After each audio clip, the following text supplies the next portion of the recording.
Olá pessoal, estamos de volta para terminar nossa revisãozinha para a prova da Unicamp. Tenho certeza que a grande maioria aí que está assistindo esse vídeo vai muito bem na prova. A prova da Unicamp, galera, é uma prova que segue o padrão, igual a FAMEMA, tá? Se você quer fazer uma boa preparação, pega as provas anteriores, você vai ver. Igual a FAMEMA, por exemplo, sempre tem uma questãozinha cobrando estrutura eletrônica, sempre tem uma questãozinha de cálculo, né? Até na ordem, se você pegar inclusive, e a Unicamp não é muito diferente disso, eles têm um padrãozão, então você absorvendo bem o que a gente está falando aqui, de uma forma ou outra isso vai ser cobrado na prova, pode ficar tranquilo, beleza? Bora lá então. Bom, são 6 exercícios, 2 eu fiz no primeiro vídeo, né, bem comentadinho, 2 eu fiz no vídeo anterior e agora 2, né, para encerrar com chave de ouro aí a nossa revisão, beleza? Bora lá, então, faltou exercício 5 e 6 para a gente fazer. Bom, o exercício 5 fala que a atividade humana tem um grande impacto, né, na biosfera. Bom, galera, isso é verdade mesmo, né? Lembra, eu acho que no vídeo anterior eu falei sobre o gás de cozinha, né, que gera gás carbônico. E olha que interessante, na mesma prova eles cobraram a relação entre o gás carbônico e, né, que tem a ver com a ação antrópica e a biosfera. A gente sabe, o gás carbônico é um gás que colabora aí, né, com o aquecimento global, efeito estufa, tá? Na verdade, potencializa isso, né? E a gente precisa analisar quimicamente o que isso está acontecendo. Em relação a quê? Aos oceanos, né?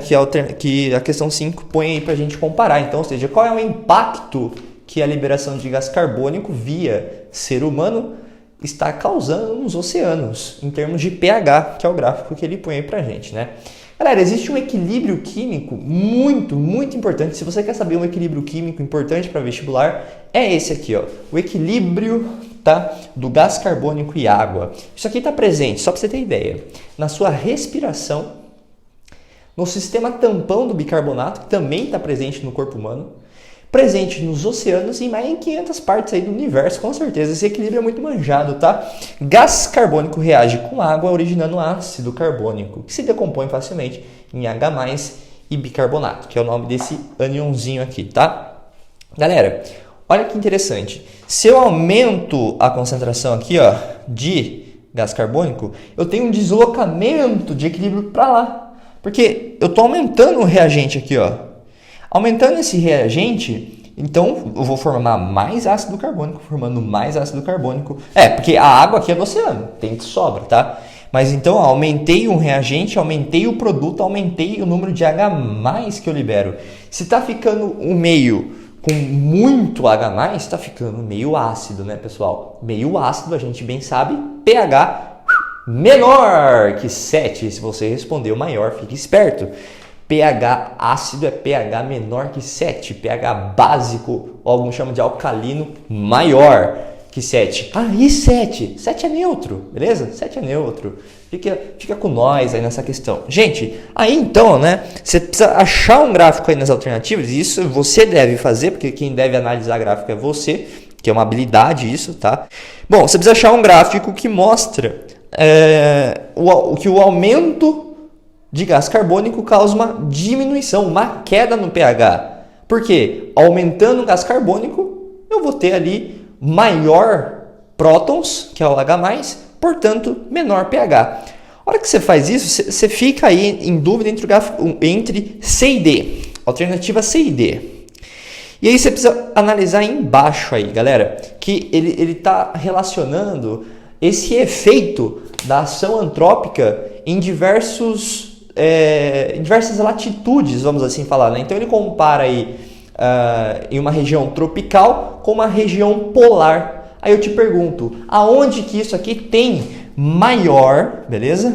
Aonde que isso tem maior influência? Aonde que isso tem maior impacto? Gente, é nos polos. Aí você se pergunta, nossa, da onde você tirou essa informação? Galera, pensa comigo. Eu acho que é claro para todo mundo que nos polos a temperatura é praticamente sempre abaixo de 0, certo? Com raras exceções. Então, se a temperatura é abaixo de 0, a temperatura do oceano, ali da região, é mais baixa. E aí eu te pergunto, gás carbônico, o próprio nome avisa, né? É um gás. Aonde que eu tenho maior solubilidade de um gás? A uma temperatura alta ou baixa? Pensa para responder, porque é o seguinte, galera.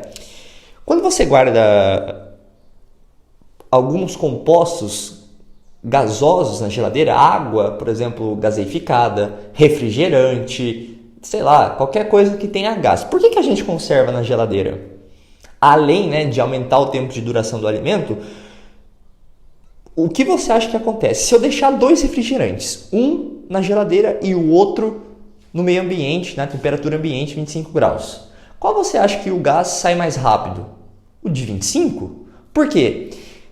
A curva de solubilidade da maioria dos gases é uma curva que, conforme você diminui a temperatura, a solubilidade aumenta, pessoal. Então, quanto mais frio está, maior a solubilidade de um gás.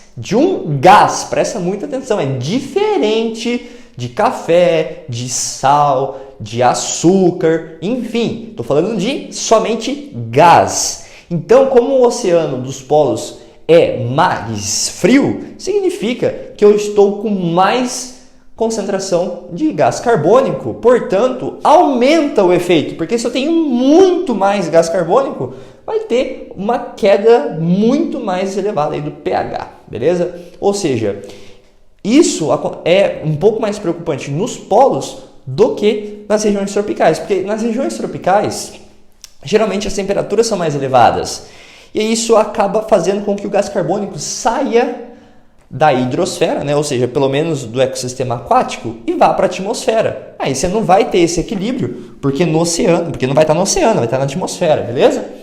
Claro que vai, no fundo, acabar formar a chuva ácida, né? Mas aí é outro assunto. O efeito é mais frequente nos polos. E ponto final, portanto, aí você marca a alternativa C, em que essa influência se acentua na região dos polos em razão da temperatura da água do mar. Com certeza. E a última questão, uma questão aí, talvez que tenha causado uma série de problemas, porque a gente não fala muito desses termômetros, né? Principalmente termômetro de Galileu. Alguém aí já ouviu falar isso daí? Cara, praticamente ninguém, né? Mas ele explica basicamente como funciona, isso pelo menos. Bom, como é que é esse termômetro, né, galera?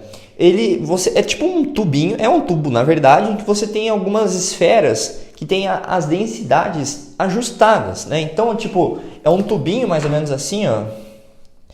Um tubinho mais ou menos assim, em que você tem diversas esferas com diferentes densidades, tá? Então, você tem uma esfera com densidade A, outra com densidade B, outra com densidade C. São diferentes densidades. E foi feito, né, o próprio nome diz, Galileu desenvolveu esse termômetro, né? Lógico que ele se inspirou em muitas pessoas, enfim. Na verdade, é uma forma de você determinar a temperatura ambiente. E sempre que você faz a medida de temperatura conforme o termômetro de Galileu, você sempre vai mexer, galera, na esfera de baixo, tá? Na esfera de baixo, beleza? É um padrão isso que a gente utiliza, tá? Então, e ele pergunta isso, né? Isso geralmente é abordado em física, tá, galera? Mas caiu aqui na prova de química. A gente precisa, então, sempre pegar a bola de vidro que se situa mais abaixo. Aí você já elimina a alternativa B e C. E ele pergunta, né? Porque ele dá aqui, ó, 2 curvas entre água e etanol, porque aqui tem um líquido, tá? E a gente precisa saber qual líquido que é mais interessante aqui, tá? Gente, a água ela tem um calor específico um pouco maior do que o álcool. Ou seja, quando você tem uma variação de temperatura da água, a densidade dela não varia tanto quanto a do álcool. Se você analisar o gráfico, você vai chegar nessa conclusão. Então é mais interessante fazer um termômetro que tenha álcool ali do que água, porque se a temperatura variar, eu vou ter um maior grau de sensibilidade ali, você entendeu? Então eu consigo com mais exatidão determinar essa temperatura, perceber a variação de temperatura. Beleza? Até aí, pessoal? Aí você fica então com a alternativa D, de deu certo também. Então, pessoal, da revisão é só. Espero que vocês tenham gostado, espero que vocês tenham entendido essa matéria, tá? Dá uma pesquisada depois sobre isso aqui, ó. Termoscópio de Galileu. É uma coisa muito interessante. Escreve no YouTube, tem um experimento mostrando isso, se eu não me engano, da Univesp. É interessante, porque se caiu o termômetro de Galileu, vai que cai o termoscópio. É muito interessante para você complementar aí seus estudos, beleza?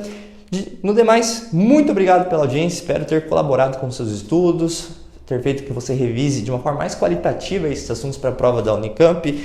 Boa prova, confie em você, tenho certeza que você fará uma ótima prova, resolverá a maioria das questões, se não todas elas, que você é muito capaz. Basta você chegar lá e arrasar, que é isso que a gente espera, beleza? Muito obrigado e até a próxima!